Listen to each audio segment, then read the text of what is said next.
Kan kalau kita ngelihat orang maju, kita terus cuma ngomong, wah dia maju terang aja. Ya lu belajar ke situ, biar sampai di situ. Itu penting gitu. Jangan sampai kita ikut-ikut orang yang pokoknya harus membantu, harus, bukan enggak gitu. Tapi nggak ada kaitannya dengan pemain naturalisasi menutup kesempatan anak-anak lo. Kalau nggak ada tuh kaitannya, nggak nyambung. Iya, selebihnya orang asing semua. Pertanyaannya kualitas dia bener apa enggak?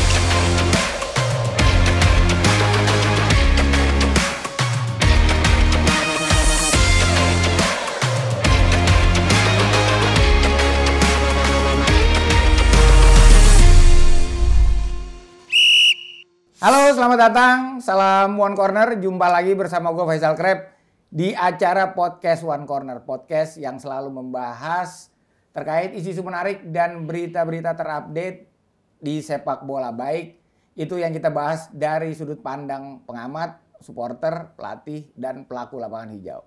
Dan untuk tema kita hari ini tentunya nggak asing lagi, yang pasti kita akan membahas terkait jelang laga Indonesia menghadapi Gini di babak playoff Piala Asia U23 yang akan berlangsung Kamis malam di Paris, Perancis. Dan untuk mengetahui sejauh mana kekuatan, peluang, dan komposisi pemain yang akan diturunkan pada laga playoff nanti, tentunya saya tidak sendiri karena saya sudah ditemani oleh dua orang hebat. Yang pertama adalah salah satu jurnalis senior yang sudah malang melintang di dunia sepak bola kita juga. Siapa lagi kalau bukan Bang Nigara. Bang, selamat datang Bang. Selamat datang. Dan satu lagi juga bisa dibilang nih legenda sepak bola tanah air, mantan pemain tim nasional, Bang Eli Idris. Selamat datang. Selamat Eli. datang. Aduh. Bang Nik, Yes. gimana jadi nih Bang? Indonesia, Gini, Ya. Kamis malam. Gimana ngelihatnya nih? Di Ya. playoff, apakah timnas kita bisa meraih satu tiket terakhir untuk mewujudkan mimpinya lolos di... Sebenarnya setengah, bukan satu. Oh iya, setengah. Karena setengah Untuk udah kita lolos punya, Olimpiade. setengahnya di tempat orang lain. Yes, betul. Gimana Bang? Ya saya kira harapan kita sebagai bangsa Indonesia, kita ingin ya, ini yang pertama kali kita bisa sampai di ujung nih. Sebenarnya dua kali. Tahun 76 juga kita sampai di ujung, tapi sekarang ini kesempatan ini datang lagi. Setelah sekian belas tahun, sekian puluh tahun kita nggak dapat, sekarang kita dapat lagi. Mudah-mudahan anak-anak bisa kembali tampil seperti ketika lawan Australia, ketika lawan Yordania, dan ketika lawan Korea. Bukan cuma menangnya, tetapi cara mainnya gitu. Yes. Yeah. Karena kenapa saya katakan demikian? Karena pada laga melawan Uzbekistan maupun lawan Irak, ada sedikitnya 3-4 pemain yang menurut saya tidak tampil dengan maksimal. Ya, salah dua di antaranya Marcelino, Ferdinand dengan Witan. Dua-duanya tidak tampil dengan maksimal seperti ketika Marcelino mereka yang akhirnya berujung sama banyaknya netizen yang menyerang permainan dia. Saya kesian juga, tapi ini untuk Marcelino ya begitulah. Ya, zaman sekarang ini lebih ngeri dari zaman Eli Idris dulu. Belum ada teknologi belum sekarang, cuma radio doang. Iya, jadi zaman dia aman-aman aja gitu. Nah, zaman sekarang ini ngeri gitu. Nah, untuk itu memang sebaiknya saat penting kayak gini anak-anak nggak boleh megang HP. Supaya dia nggak tahu gitu apa yang ini gitu. Nah, karena begitu dia baca sedih langsung. Ya, saya juga mengkritisi, saya membuat tulisan yang mengkritisi dia terlalu egois gitu ya. Dan ini akhirnya dibenarkan oleh ketua umum. Dia juga diimbau oleh ketua umum untuk main itu 11 orang loh, bukan sendirian gitu. Nah, ini juga kita harapkan dia bisa tampil semaksimal seperti di 3 pertandingan awal yang saya sebutkan tadi. Kalau itu bisa dilakukan, saya kira seberat apapun Ginia atau Gini gitu sebutannya, itu kita bisa lolos. Kenapa? Karena Korea aja yang peringkatnya 34 bisa kita tumbangkan. Itu Rep. Nah, coba kalau dari kacamata Bang Eli ini mungkin sebagai mantan pemain, bagaimana sih menghadapi wakil dari tim-tim Afrika ini loh gitu loh. Yang punya speed power, fisik juga yang kuat. Gimana Bang? Lihat peluang timnas kita nanti. Iya, terus terang melihat peluang ya. Melihat peluang yang menghadapi nanti Indonesia ini dengan tim Afrika ini. Saya coba pelajari satu persatu, kemudian di dalam permainan. Saya hanya mengambil contoh di dalam permainan 2 pertandingan yang terakhir. Indonesia melawan Uzbekistan sama Irak. ya. Di dalam 2 pertandingan itu terus terang Uzbekistan sedikit di atas Indonesia. Nah, kemudian habis itu Indonesia melawan Irak, ya. Kita bicara tenis, ya, kita bicara tenis. Kalau saya bicara tenis, lihat permainan yang kemarin terakhir lawan Irak. Ini kan di sepak bola, saya bicara sepak bola ini kan hanya ada 2, menyerang sama bertahan. Kemudian punya bola, kalah bola dan menyerang. Apa yang dilakukan oleh Indonesia pada saat lawan Uzbekistan dan kemudian lawan Irak. Sedangkan kita butuh kemenangan. Ya? Kenapa bisa lawan Korea bisa tahan seri? Kenapa kemarin nggak bisa tahan seri? Ini kan bicara secara kualitas, kemudian bicara taktik. Kan mestinya ada taktik yang dimainkan oleh Indonesia nih. Nah, ini kan nggak kelihatan. Misalnya ini nggak kelihatan. Ya? Makanya kenapa terjadi gol? Ya? Terjadi gol yang saya evaluasi nih. Saya evaluasi angkat waktu 1-1 kemudian kerja 2-1 waktu lawan Irak. Dari gelandang dia lempar ke depan. Kemudian di depan itu ada 2 pemain kita. Ya, ada 2 pemain kita. Dengan 1 striker pemain Irak. Sampai dia bisa bikin gol. Yang heading itu. Bukan heading, shooting. Yang Irak shooting. Yang striker shooting. Dia shooting itu yang kipernya nangkap juga lepas itu. Kan? Itu gol yang menentukan itu. Nah, yang di situ, kedua, gol yang kedua. Betul. Tambahan waktu. Betul kedua. Nah, di sini saya coba evaluasi kenapa sih Pak sampai terjadi seperti itu 2 lawan 1. Dan ini kan sebetulnya nggak boleh terjadi. Yang kita ininya tuh sayang kok bisa terjadi gol gitu. Nah, itu salah satu ya. Nah, kemudian saya melihat lagi kita ini butuh kemenangan. Tetapi kenapa di situ tidak ada apakah kita mau pressing atau kita mau ball possession? Itu yang nggak ada kelihatan di situ. Ya. Tapi walaupun kita di babak pertama kan kita sempat leading dulu 1-0 kan? Iya, leading kan? Kita leading 1-0, ya kan? Kita cukup agresif di pertama. Betul, ya kan? Tapi yang akhirnya kita ketinggalan kan? Ya, yang masalah itu di terakhir itu di menit-menit terakhir. Menit-menit terakhir biasanya kondisinya ada drop. Nah, itu yang tidak antisipasi oleh pemain kita. Dan sekarang ini kan kita ketemu dengan tim yang kualitasnya pasti di atas kita nih. Yang saya evaluasi ini apakah Sintayong ini sudah evaluasi tim yang akan kita hadapi ini. Secara kualitas, secara tim mereka punya semua nih. Ya, dari kecepatan mereka punya semua nih. Nah, apakah apa yang akan dimainkan oleh Sintayong untuk tanggal 9 nanti? Untuk meredam agresivitas pemain-pemain dari Gini ini. Nah, ini. Kemudian masalah formasi. Formasi kita bukan salahin pemain, kita bukan salahin pelatih. Tapi formasi ini sangat menentukan. Sangat menentukan. Kemarin Sintayong bermain dengan 3-4-3. 3-4-3 itu apakah kita punya kekuatan ini ada di mana nih? Ya. Kemudian lawan kemarin bermain dengan 4-4-2, kemudian bermain dengan 4-2-3-1. Ini lawan bermain dengan ini. Sekarang ini kita belum tahu nih apakah tanggal 9 ini Sintayong masih bermain dengan formasi ini. Karena formasi ini terus terang sangat berpengaruh. Sangat menentukan komposisi pemain. Pada saat kita kehilangan bola dan pada saat kita menyerang, pada saat kita diserang. Apa yang akan dilakukan dengan formasi-formasi ini. Karena apa? Lawan ini kan di atas kita. Yeah. Kalau kita bermain dengan formasi ini dan 3 di belakang, ini lawannya di atas kita. Bang Philip, terus terang. Ya. Ini yang akan bermasalah besar di sini. Ya, kita ini kan masalah tenis untuk Sintayong bukan kita. Hanya kan kalau kita melihat kekuatan, ya, kita melihat kekuatan tim kita nih. Ya. Jadi 3 di belakang begitu kita kalah bola dia langsung 5 depan 5. Nah, itu 5-4-1. Tapi kan kemarin itu nggak kelihatan. Yang 2 aja bisa kecolongan. Iya. Kan? Biasanya 2 aja bisa kecolongan. Apalagi sekarang ini lawannya masih di atas kita yang punya kemampuan. Karena gol kedua tuh pemain belakangnya nggak reading the game. Reading the game itu loh. Nah, itu kan gini. Ball watching. Ya, itu sedikit itu yang kemarin. Ya, itu terkait juga dengan ketahanan daya tahan fisik. Itu juga yang jadi persoalan ya. Kan kalau kita lihat secara menyeluruh kekuatan fisik anak-anak itu menurun drastis. Ya, berbeda dengan maksimal waktu lawan Korea itu mereka bisa sanggup sepanjang sejarah nih.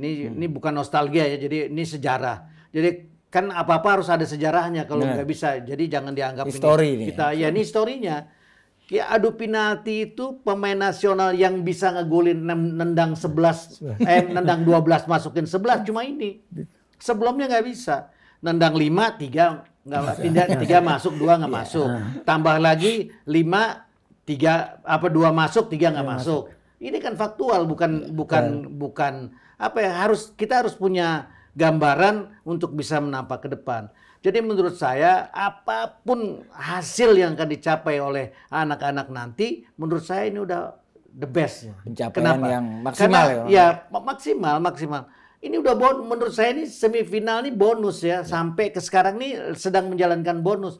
Jadi kalau bonus tuh udah kita nikmatin aja bagaimanapun. Besar kecilnya bergantung gitu. Nah besar kecil ini saya maksud bisa atau tidaknya gitu. Jadi saya kira memang persoalan fundamental di bangsa kita ini adalah kekuatan fisik. Nah orang kita ini kan terbesar di dunia melangkah itu kalau saya nggak salah Hong Kong itu berapa belas ribu langkah sehari. Kita bayangin anak-anak kita, cari deh ini. Bagaimana latihan fisik di tim nasional? Nggak ada. Makanya ketika orang mengenangkan latihan fisik, orang bertanya, lu pelatih bola apa pelatih fisik gitu. Padahal itu penting. Karena sehebat apapun, kalau fisik kita kurang, ilmunya habis sudah. Lemah udah Bang. Lemas. Itu Mau teknik bagus kayak apa kalau fisik kita nggak ada, nggak bisa. Iya, itu kayak petinju. Mau sehebat apapun speed and powernya, begitu fisiknya hilang, ya powernya nggak ada lagi, speednya nggak ada lagi. Itu Krep. Jadi saya kira apa yang dijelaskan oleh Eli, saya setuju semua karena bagaimanapun Eli pemain. Jadi dia tahu tuh apa kombinasinya. Nah kita nih wartawan kan omong-omong aja nih dari luar. Wah begini gitu. Nah, giliran suruh main kita juga punya keterbatasan gitu. Nah jadi saya kira kritik itu penting, kritisi itu penting, tapi kok dengki janganlah. Gitu. Nah yang sayangnya nih ada beberapa pihak yang dengki. Dengki itu kan pokoknya gue nggak suka, lu mau apa aja gue nggak mau gitu. Itu dengki namanya. Jadi saya kira tim ini harus dikritik, bukan enggak. Kenapa? Karena masih punya umur baru 22 masih 5-6 tahun ke depan. Kalau mereka di sini udah kesenangan, nah ini flashback kita. Begitu kita menang dari Korea, sanjungannya kelebihan. Ini anak-anak muda nih disanjung, orang tua aja disanjung lewat, bagaimana lagi anak-anak muda gitu. Nah itu sebabnya makanya saya bilang sayang tuh kemarin itu mestinya HP dilarang. Karena dengan begitu dia nggak bisa lihat perkembangan gitu. Nggak salah. Jangan star syndrome. Nah, itu yang saya takut terjadi pada Marcelino dan pada Witan, star syndrome. Itu yang memberat. Bayangkan Marcelino bisa umpan, dia shooting. Bisa diumpan, dia masih ngutak-ngutuk. Sama dengan Witan. Ya, gol indahnya dia itu waktu lawan Yordania. Itu yang dia pressing tuh. Iya, itu meskipun jauh di bawah golnya Widodo Saputra yang pakai salto. Ya kan? Tetapi itu aja udah membuat dia ngerasa I am the star, I am the best gitu kan. Itu yang bahaya gitu. Nah, ini kita harapkan anak-anak ini bisa segera memperbaiki mental mereka gitu ya. Jangan lagi tutup HP gitu. Itu selamat deh kalau tutup HP. Kalau enggak dia baca lagi. Wah, kan banyak bener tuh yang bilang dia begini. Kan akhirnya dia ngerasa aduh kok gue gitu. Itu yang membuat akhirnya ilmunya dia skillnya dia tuh nggak balik gitu. Itu yang kita takut gitu. Oke. Bang Eli, gimana melihat pertandingan nanti? Kita tanpa diperkuat lini belakang kita Rizky Ridho yang masih terkena akumulasi dan juga Justin Hubner yang sudah kembali ke klubnya. Nah ini gimana Bung Eli melihatnya dengan absennya dua pemain ini, apakah juga sudah pasti akan mengurangi lini kekuatan belakang kita? Nah, walaupun kita tahu nih kita ada Dewangga yang sudah hadir kan, udah dipastikan datang dan akan berusaha mendatangkan Elkan Bagot dan Justin Hubner juga akan di lobby mungkin. Ya, katanya Bagot malah udah terbang. Iya. Katanya itu. Langsung sana. Udah terbang. Karena dia sebenarnya udah terbang katanya. Nah gimana? Iya, kalau melihat oke lah itu mereka akan dipanggil ya kan. Tetapi sekali lagi bahwa tim ini butuh satu kekompakan. Kan dia baru nyampe nih. Dia kan baru nyampe ya. Kita belum tahu latihannya berapa lama untuk menyesuaikan. Nah, tapi kita berharap sih kedatangannya mereka itu bisa mengangkat tim, ya kan, mengangkat tim dan buat untuk di pertahanan. Karena terus terang dengan kemarin dengan tidak hadirnya Ridho kena kartu, ya kan, itu terus terang berpengaruh sekali, ya. Dan sekarang pun ya kita berpikir bahwa untuk lawan tim ini Afrika ini terus terang ya bagaimanapun terus antisipasi di dalam bermain. Ya kan, kemudian mereka punya kecepatan, kemudian di situ kan ada namanya wall pass, kemudian angkatnya bola, karena di sana kan udah tinggi-tinggi. Di situ yang mesti tepat pemain-pemain kita mesti antisipasi. Waspadai bola-bola crossing, bola-bola long pass. Karena kan kita lihat sendiri dengan tim yang ada ini, mereka ini banyak main di Eropa, yang dengan sendirinya pasti punya kemampuan. Ya itu yang mesti sekarang ini kita antisipasi. Ya kan, antisipasi, ya kan, terutama jangan sekali-sekali jangan kasih jarak dengan mereka, kan, jangan kasih jarak sama mereka. Kalaupun nanti ini sampai ada jarak, main kita kasih jarak dengan mereka agak kesulitan, karena secara kualitas mereka punya semua lah, punya tim semua. Saya rasa sih.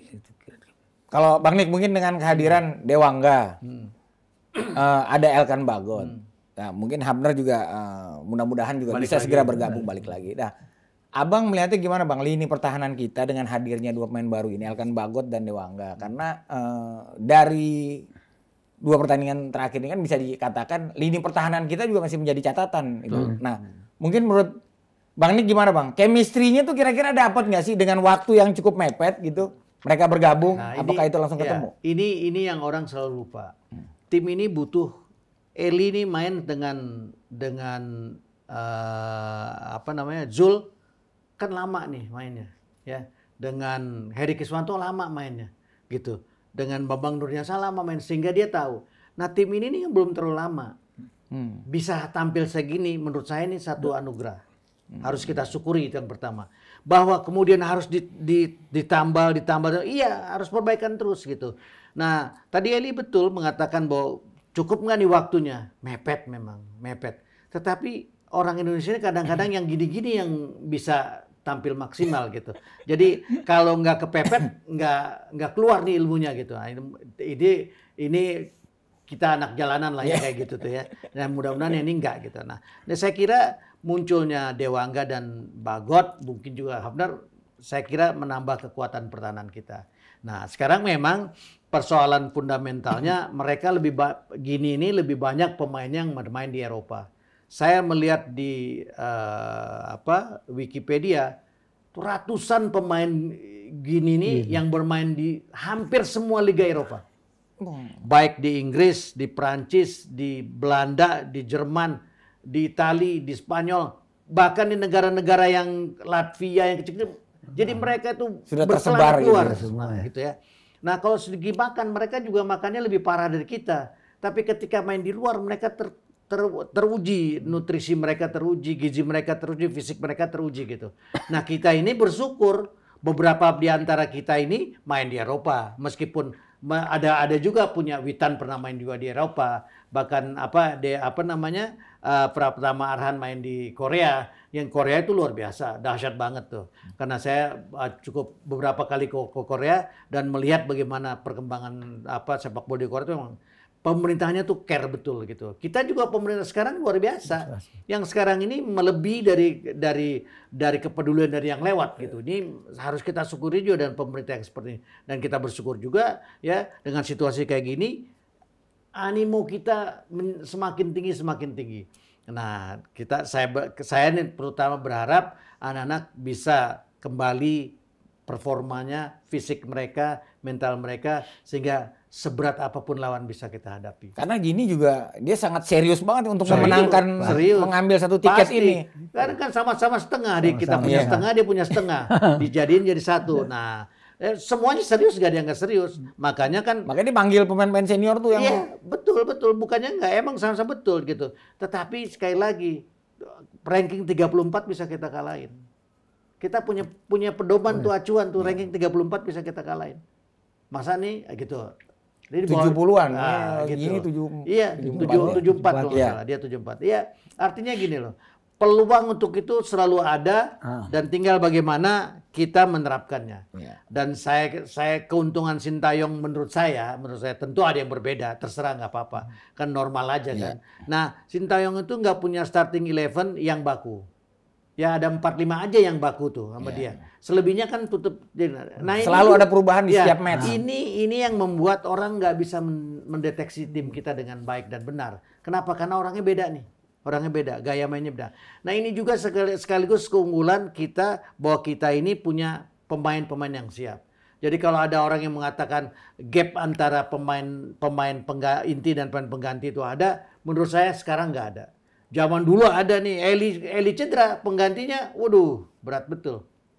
Gitu, berat betul gitu. Ini faktual bukan enggak, karena saya yang di lapangan, saya ngelihat kayak apa gitu. Nah situasi ini yang sekarang enggak gitu. Nah mudah-mudahan kita masih butuh. Jadi kalaupun naudzubillah min dzalik jangan sampai terjadi. Kalaupun gagal, saya tetap bangga dengan tapi mereka. Tapi kalau Bang Nik lihatnya antara pemain inti sama bench kira-kira jauh nggak sih gapnya? Enggak ya. Ini kenapa Sintayong nggak punya starting 11? Karena itu dia yakin pemain ini bisa gitu loh. Beda dengan dulu. Dulu tuh kita sambil jalan kaki. Udah itu aja 11. Iya, sambil jalan kaki tuh nonton kita udah bisa yang main ini dan semua tepat. Padahal belum jadi wartawan waktu itu. Kita udah bisa ngitung tuh yang main. Kenapa? Karena emang itu kayak gitu. Nah, Sintayong enggak gitu. Nah, apapun juga sekali lagi, naudzubillah min dzalik, kalaupun sampai kita gagal, saya tetap bangga dengan anak-anak ini. Kenapa? Karena ini udah sampai nih mereka targetnya bonusnya udah 8 banyak gitu. Ya, kan perempat final apa targetnya? Semifinal bonus. Lolos kita ya. Gitu. Perempat 3 bonus. Sekarang ini perebutan ini bonus juga. Nah, mudah-mudahan karena ini bonus, mereka mau kejar supaya bonusnya maksimal gitu. Gitu, Krep. Bang Eli, kalau melihat pertandingan nanti gitu menghadapi Gini, menurut kacamata Bang Eli, strategi apa yang harus diterapkan oleh Sintayong? Apakah kita bermain normal, bermain menyerang atau menekan Gini, atau justru kita menunggu biar kita dengan melakukan counter attack? Iya, ini yang tadi saya juga mikir apakah Sintayong sudah dapat bocoran Gini ini bermain ya kan? Apa permainan mereka ini seperti apa nih? Ya, kekuatan mereka ini seperti apa nih? Ya kan, pemain belakang gelandang kemudian depan itu kekuatannya seperti apa? Ini pun mungkin satu pertanyaan bahwa Sintayong belum punya gambaran seperti itu. Dan ini mungkin akan terjadi di pertandingan, di awal pertandingan itu. 5 menit, 10 menit Sintayong akan melihat ini, mengevaluasi bahwa Gini bermain kekuatan seperti ini, kelemahan seperti di sini, kelebihannya di sini, akan yang mesti itu pun akan diterapkan mungkin di babak kedua. Dan memang tidak ada jalan lain buat kita. Ya kan, sama-sama pun dengan dia. Ya kan, kita dua-dua ini butuh menang. Nah, jadi kita main normal aja. Yang ini yang tadi Bang Gres tanya, apa kita mau neror atau pressing? Ada dua, ya. Nah, ini ada dua ini. Karena kita butuh menang, mau nggak mau, ya kan. Mungkin pressing, tapi apakah pressing dia all out, ya kan?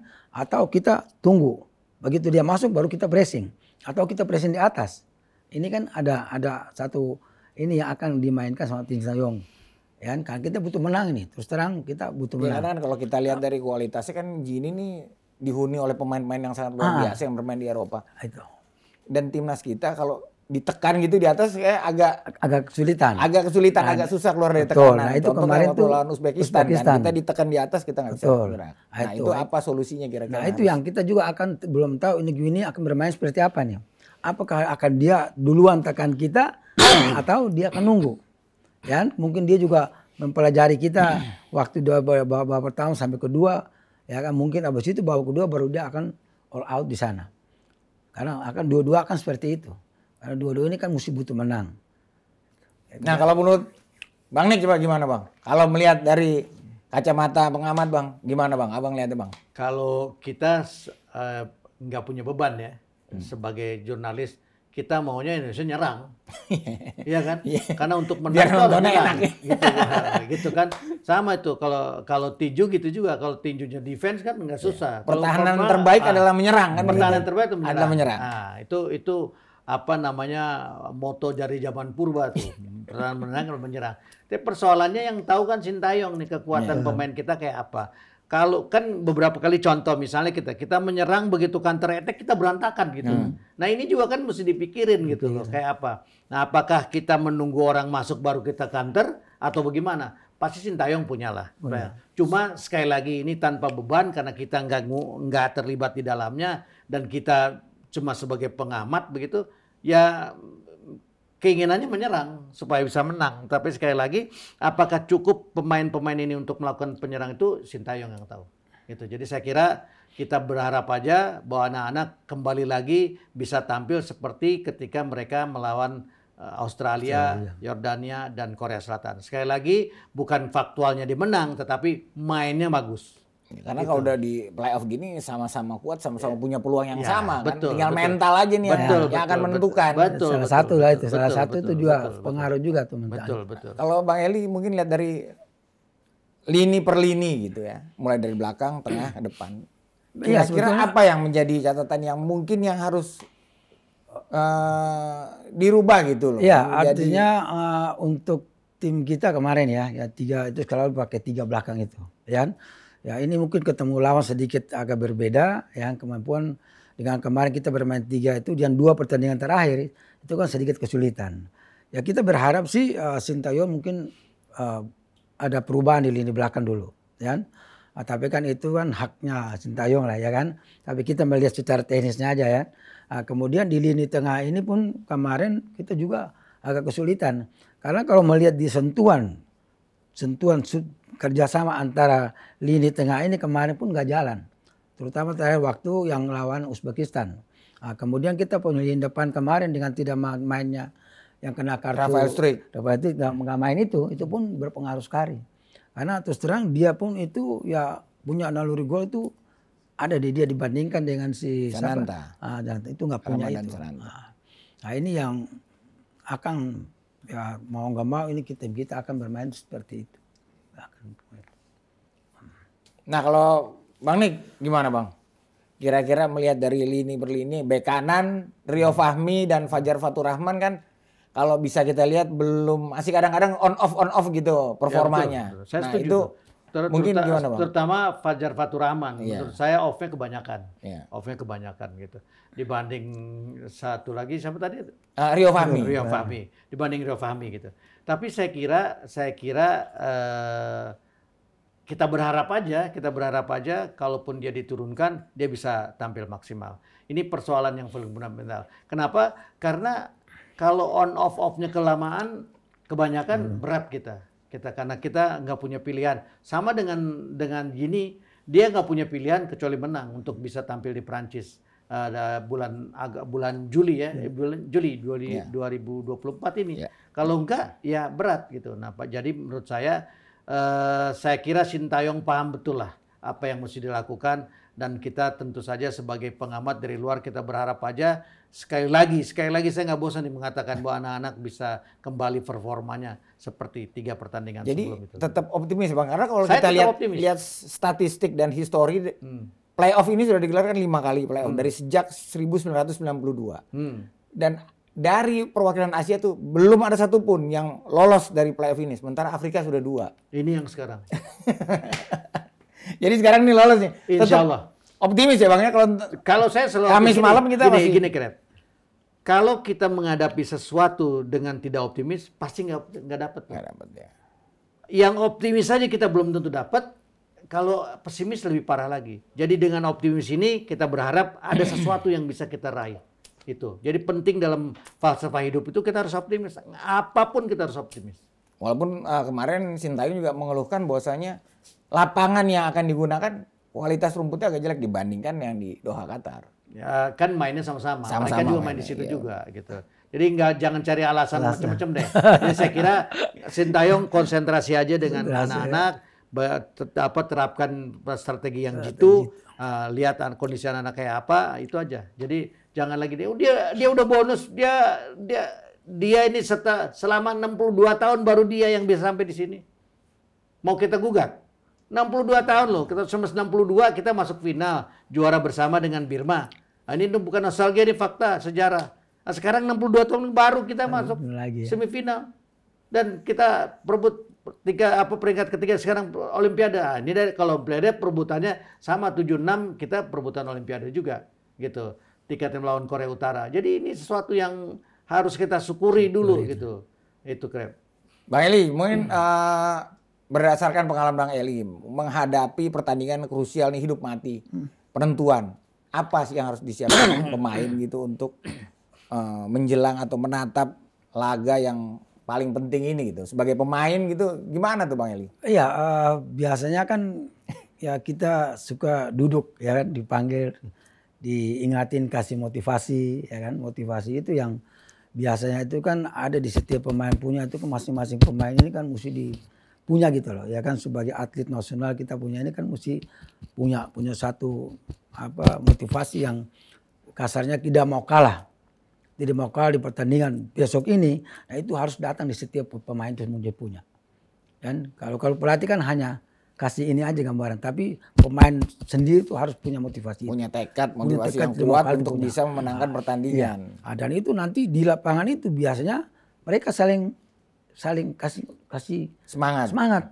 Ayo gitu, ya kan? Ayo. Nah, itu yang kita nggak tahu nih, ya kan? Kalau ini mereka punya ini, saya rasa bisa atasi segalanya. Nah kalau terkait barisan depan kita sendiri gimana melihatnya? Iya, kalau bisa depan ya kita berharap. Strik nih kan, pasti kita andalan kita. Kita berharap besok itu ada kombinasi, ada variasinya bermain. Yang mesti banyak akan dibikin besok. Jadi situ harus umpama jumlah pemain di bawah dia 4, paling enggak kita menyerang itu paling enggak kita ada 6. Sebaliknya begitu. Umpama dia pemain penyerangnya 4 menyerang ke kita paling enggak kita ada 6. Nah ini akan besok ini akan yang berperang itu terus terang di gelandang. Kalau gelandang dua-dua ini timnya hidup, dua-duanya kejar. Tapi Ivar Jenner dan Nathan Choang. Ya, gelandang ini. Antara gelandang kita dan gelandang mereka. Karena terus terang bahwa sepak bola motornya itu ada di gelandang. Holding ini ya. Iya, di holding ini. Kalau gelandang itu bilang kalau gelandangnya ini hidup, berarti timnya itu jalan. Tapi kalau nanti gelandang ini nggak jalan, kalau lawan Uzbek kan kita mati tuh lini tengah kita tuh. Ya, itu terang itu macam sekali. Hanya secara ini, kalau saya tuh 3 pemain ini kalau performanya bagus, ada Strik, ada Witan, ada Marcelino. Ini kalau tiga ini kembali performanya, saya kira kita punya peluang sangat besar. Karena 3-3-nya mampu bikin gol. Masalahnya itu nggak banyak pemain bola itu yang mampu bikin gol. Saya dari tahun 81 di tim nasional. Saya bisa hitung kok siapa aja yang mampu bikin gol gitu. Gitu loh. Jadi posisi itu tuh 3-3. Nah, cuma kan kemarin ada persoalan tadi Marcelino dengan Witan kan. Nah, mudah-mudahan kembali nih mereka. Kalau mereka 3 ini bisa saling mengisi, saya kira peluang kita menang cukup besar. Terus dengan hadirnya pemain-pemain gini yang dari main di kan tim-tim sama juga. Kan kita juga gitu. Main di Belanda, emang mereka lahir di sana, main di sana. Kemudian ada yang dari Inggris tuh. Kalau memang Elkan Bagot udah terbang, kan sama juga gitu. Bedanya memang dia lebih banyak yang bermain di Eropa dan dibanding dengan pemain-pemain kita. Itu juga koreksi untuk saya pembina kita di Indonesia. Nah, kok mereka bisa lebih banyak gitu. Memang karena mereka beruntungnya mereka jajahan Prancis. Sebagai negara kolonial itu nular benar gitu ilmu Prancisnya ke situ. Sehingga mereka bisa bermain di luar. Nah, kita dengan Belanda harusnya kita begitu. Tetapi kan dulu Junaidi Abdillah sudah pergi ke Belanda, ternyata nggak jadi. Kemudian berapa kali ada juga yang sudah ke Belanda, ternyata enggak gitu. Nah ini juga persoalan yang harus fundamental, harus kita perbaiki. Selain untuk menambah kekuatan kita, juga untuk memperbaiki sepak bola tanah air begitu, Krem. Bang, tapi kalau ini aku mau tanya sama Bang, dari kacamata Abang, kalau kita lihat performa timnas kita U23 khususnya di Piala Asia ini kan sangat luar biasa. Betul. Kan? Tapi prestasi ini juga mungkin tidak sejalan dengan kompetisi di tanah air kita gitu, yang sampai saat ini mungkin baru peringkat ke-6 di Asia. Nah ini gimana Bang? Tidak sejalan, padahal kan harusnya kan kompetisi yang baik akan melahirkan sebuah tim nasional yang baik. Nah itu mungkin gimana Bang? Ya sekarang gini, kan kalau selama ini kita nggak punya kaca nih, kita ngaca sama diri sendiri nih. Ganteng lo gue, keren lo gue. Tapi banyak wajah kita yang kelihatan. Nah sekarang ada nih, ada anak-anak naturalisasi yang darah Indonesia kental. ya, bukan kayak Zidane yang asli Aljazair, ya, bukan kayak kapten Italia yang sekarang orang Turki, bukan. Ini ada darah Indonesianya ada gitu ya. Nah, memang kompetisi ini harus bermuara ke pemain tim nasional.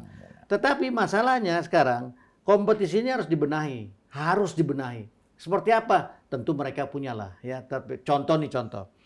Jepang dan Korea, sekali lagi saya berkali-kali mengasih contoh nih. Ngambil momentum belajar kompetisi di Indonesia. Dengan nggak ada Galatama, Perserikatan, ada Galakarya, ada ABRI. 4. Diambil dikombinasi jadi 1. Ya. Mereka punya 8 klub setahun 3 kali musim. Di dunia cuma mereka yang melakukan hal itu. 3 musim dalam 1 tahun. Tapi hitungnya tetap 1 musim. Jadi ini yang perkara. Nah, mereka bisa kombinasi. Nah, mereka bersama. Masalahnya kita nggak bersama. Itu titik persoalannya. Masalah yang kurang pasti kurang. Orang dalam hidup ini nggak ada sempurnanya kok. Tapi kalau kita cuma ngelihat kurang aja. Sementara kita cuma ngomong doang, kita nggak bisa ngapa-ngapain, juga kan salah. Tapi kritik itu penting, supaya orang yang dikritik itu sadar, oh iya nih gue kekurangannya ini. Tapi jangan juga cuma salahnya doang yang dilihat. Kan harusnya dinilai dong, anak. Sintayong sampai di mana, sampai di sini. Ini 62 tahun loh sampai di sini. Masa nggak dianggap prestasi? Kan itu juga naif buat kita. Kemudian anak-anak ini bisa begini, ngalahin Korea loh. Belum pernah nih kita dari 58 kali ketemu, ya kita cuma 7 kali menang, 8 kali draw. Ini kan kondisi yang faktual yang nggak bisa masa nggak kita hargai gitu loh. Nah ini sesuatu yang menurut saya perlu kita syukuri dan terus kita perbaiki. Kembali ke soal kompetisi lokal, ini para pemilik klub juga harus seragam. Mau nggak untuk itu? Tapi kan memang repotnya ini kan bisnis, meskipun muaranya ke sana ini bisnis. Contoh yang paling konkret, ada nggak striker orang Indonesia? Ada cuma Sananta, yang lainnya orang asing. Sekarang kiper tuh udah banyak orang asing.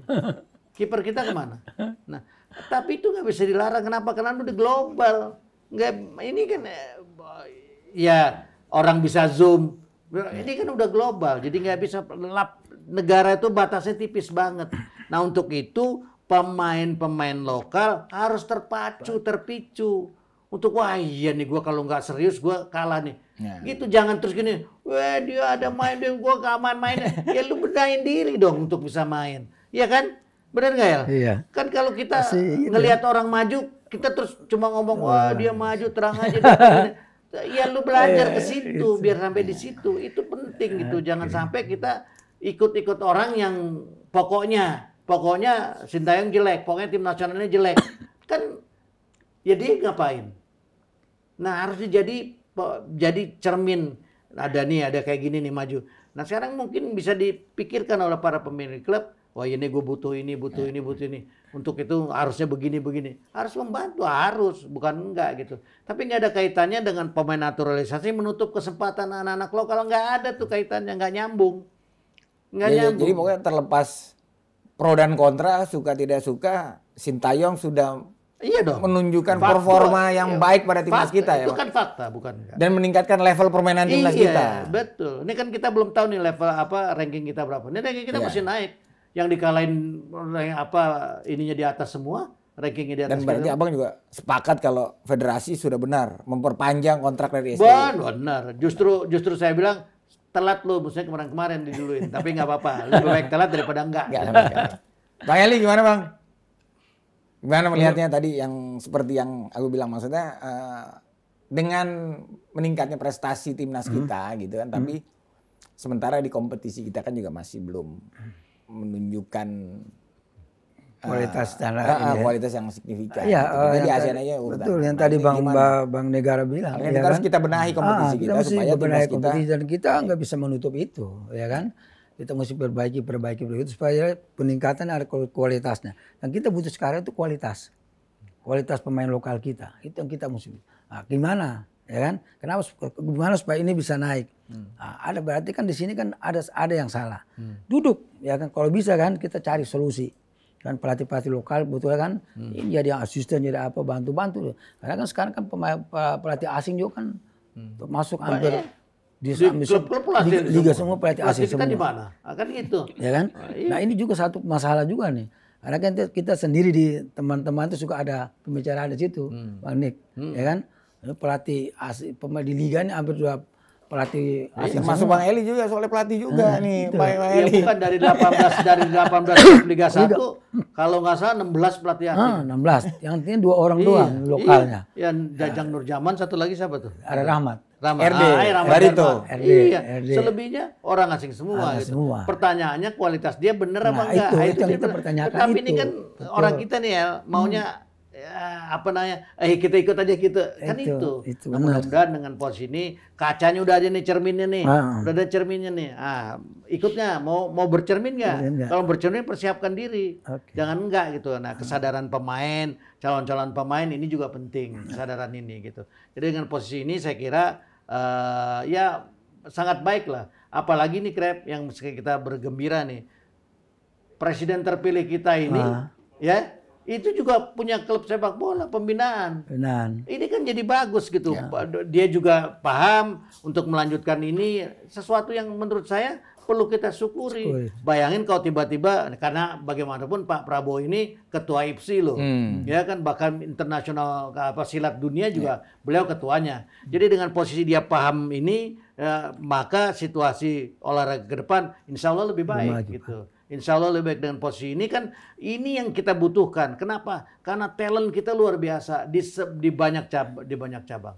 Contoh misalnya panjat tebing, kita juara dunia tuh speed, ya kan? Saking ini di Olimpiade yang lain nggak dipertandingkan gitu. Nah gitu. Nah jadi saya kira karena pimpinan tertinggi Republik ini ke depan juga gila olahraga gitu. Saya kira kan berkuda, silat, sepak bola. Apalagi gitu. Nah ini yang mudah-mudahan juga mengangkat animo kita untuk olahraga kita untuk bisa tampil ke depan begitu Krep. Bang Eli jadi mungkin prediksi skor kira-kira gimana Bang Eli? Nah, Kalau sekarang prediksi harus skor, lolos dong. Harus lolos kita. 2-1. Harus lolos dong biar gimana. Ini sejarah soalnya. Betul. Ya itu kita butuh terus terang kita butuh gol ya kan. Yang tadi saya terlalu ingatin itu ya kuncinya hanya satu ya kan. Kita harus orang bilang mau perang. Kita mesti mau perang. Mau perang artinya kita mau kerja di lapangan itu semua pemain harus all out. Kan tidak ada jalan lain. Hanya itu. Now or never, soalnya udah terakhir lagi nih. Iya, Now or never. Gak ada lagi. Gak ada lagi. Satu tiket tersisa untuk Olimpiade Paris. Saya rasa itu atau all out aja kita mesti ada. Jadi skor berapa? Kalau Bang Nick tadi 2-1. 2-1. Bang Eli berapa? Skor sih bisa aja tipis karena gini kalau kita menang banyak pun ya kan nggak mungkin ya kan kita berharap sih tiap satu pun udah bagus tapi kan di sepak bola itu kan ada permainan yang kita kalau tim menang itu cara bermainnya beda yang kalah pun bermainnya beda ini pun sudah diatur ya kan pemain Indonesia menang ya ini pun akan diatur cara bermainnya kalau dia kalah dia pun pasti dia nggak mau kalah dia pasti all out nah ini bagaimana mengatasi ini akan terjadi. Nah ini mungkin akan terjadi pada tanggal 9 nanti. Bang, itu banyak juga Bang yang nanyain itu kenapa sih kok pertandingannya tertutup gitu. Gitu harus biar supaya dengan menjawab yang nonton biar pada tahu juga. Iya, itu haknya mereka gitu. Itu yang kita sedihkan. Tapi kalau nggak salah FIFA buka Enggak, akhirnya RCTI udah ambil sih. Ambil. Jadi kita live RCTI. Alhamdulillah. Tapi ambil itu ya tertutup itu hanya nggak ada penonton gitu. Iya, bukan cuma nggak ada penonton, nggak ada live. Sekarang ada live. Gitu. Sekarang ada live. Ya, suka. Harusnya TV One yang ngambil ya. Harusnya TV One. Oke. Bang Eli, terima kasih. Bincang-bincangnya Bang Nigara, terima kasih. Semoga komentar-komentarnya bisa memberikan hasil yang positif bagi perkembangan sepak bola kita. Pokoknya optimis. Itu penting. Betul. Ya, Mirsa, itulah bincang-bincang saya dengan salah satu mantan pemain tim nasional dan juga pengamat sepak bola. Jangan lupa jurnalis, jangan pengamat sepak bola. Oh iya, jurnalis senior. Jangan lupa saksikan terus One Corner di TV One News Channel. Akhir kata saya Faisal Krep pamit. Salam One Corner.